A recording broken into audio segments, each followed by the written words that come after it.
بسم اللہ الرحمن الرحیم الحمدللہ والصلاة والسلام علی رسول اللہ وبعد معزز سامعین و سامعات السلام علیکم ورحمۃ اللہ وبرکاتہ۔ کیا آپ جنت میں خزانہ چاہتے ہیں؟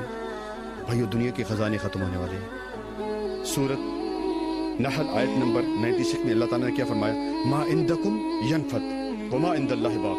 جو تمہارے پاس ہے سب ختم ہونے والا ہے۔ یہ بیوی بچے، یہ شہرت، یہ مال و دولت، یہ بنگلے، یہ تمام چیز ختم ہو رہی ہے، اور جو تم نے آگے بھیج دیا، اور آگے بھیجنے کیا ہے؟ نیک اعمال۔ آئیے آپ کو ایک چھوٹا سا نسخہ بتاتا ہوں، یہ آپ پڑھتے رہیں اور جنت میں آپ کے لیے خزانے تیار ہوتے رہیں گے۔ سیدنا ابو موسیٰ رضی اللہ تعالیٰ عنہ روایت کرتے ہیں کہ نبی صلی اللہ علیہ وسلم نے فرمایا قل لا حول ولا قوة الا باللہ فإنها كنز من کنوز الجنہ، رواہ البخاری والمسلم۔ کہ نبی صلی اللہ علیہ وسلم نے فرمایا یہ کلمات یعنی لا حول ولا قوة الا باللہ یہ پڑھتے رہو اور جنت میں خزانے جو ہیں وہ تیار ہوتے رہے۔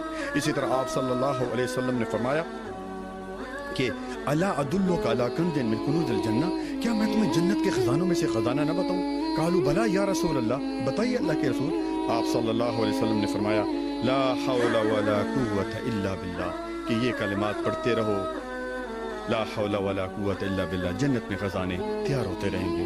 یہ حدیث جو ہے صحیح ترغیب و ترہیب میں موجود ہے۔ بھائیو، جنت میں ہم چلے جائیں گے، ہم دیکھیں گے ایک شخص سے اس کے پاس بہت سارے خزانے ہیں، اس سے پوچھا جائے گا، پوچھیں گے بھائی تمہارے پاس اتنے خزانے کہاں سے ہے؟ ہمارے پاس تو نہیں ہے۔ تو کہے گا میں دنیا میں یہ کلمات پڑھتا تھا، لا حول ولا قوة الا باللہ۔ اس دن انسان جو ہے پچھتائے گا۔ اور نبی صلی اللہ علیہ وسلم نے فرمایا کہ لوگ جنت میں بھی چلے جائیں گے، لیکن ایک بات پر وہ حسرت کریں گے۔ وہ کیا حسرت ہوگی؟ وہ حسرت وہ یہ ہوگی کہ جو ان کے لمحات اللہ تعالیٰ کے ذکر سے جو ہے بغیر اس دنیا میں گزرے۔ اللہ تعالیٰ سے دعا ہے کہ اللہ تعالیٰ ہمیں نیک عمل کرنے کی توفیق عطا فرمائے۔